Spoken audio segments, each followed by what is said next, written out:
welcome to another week of This Week with Sarah Peake. I'm standing here in front of the Eastham windmill to give you a brief update of the happenings both in the district and in Boston. It certainly was a varied week. I had visits from many advocates, including the CDP, the Community Development Partnership folks, Silent Spring, all advocating for their upcoming legislative agenda as well as their funding priorities. On Tuesday night, I was invited by the librarian here in Eastham to MC the first of what I hope will be an annual event, Trivia Night and Spelling Bee. And as thanks for participating, I received as a gift this wonderful hat, Eastham Turnip Head here on Cape Cod, which I will wear with great pride.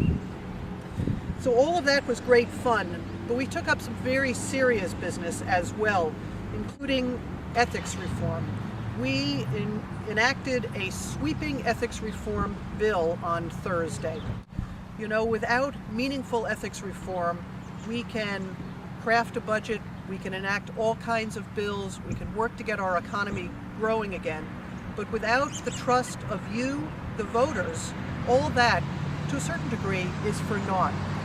So this bill, I think, goes a long way towards restoring the public trust in government. We've broadened the definition of who a lobbyist is. We've increased reporting requirements for those who are doing lobbying. We gave additional authority to the Secretary of State's office to make it easier for him to enforce the law.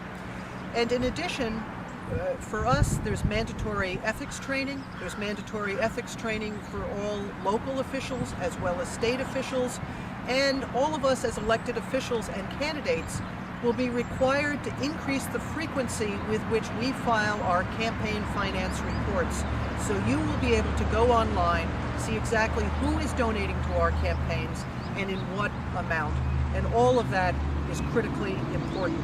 It was a long session. We began at about 11 o'clock in the morning and finally at about 7:15 in the evening, after many amendments were proposed, some of which passed, some didn't.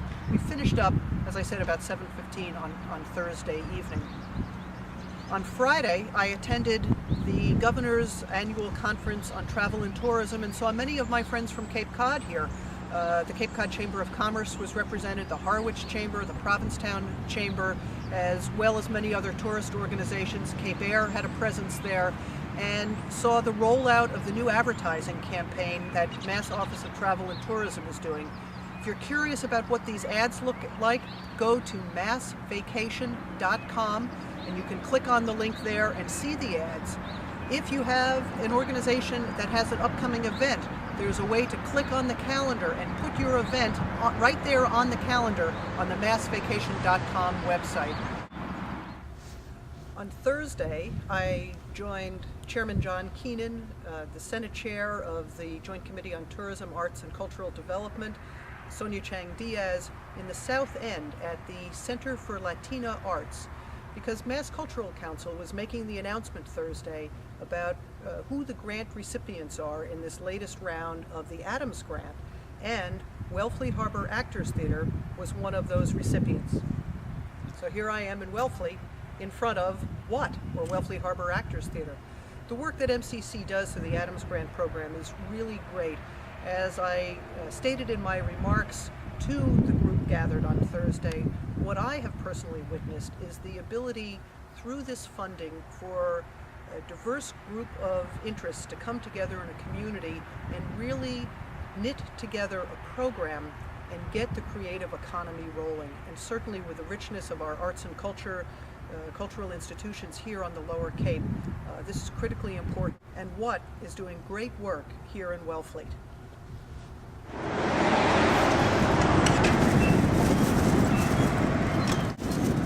So this week coming up, we take up transportation reform.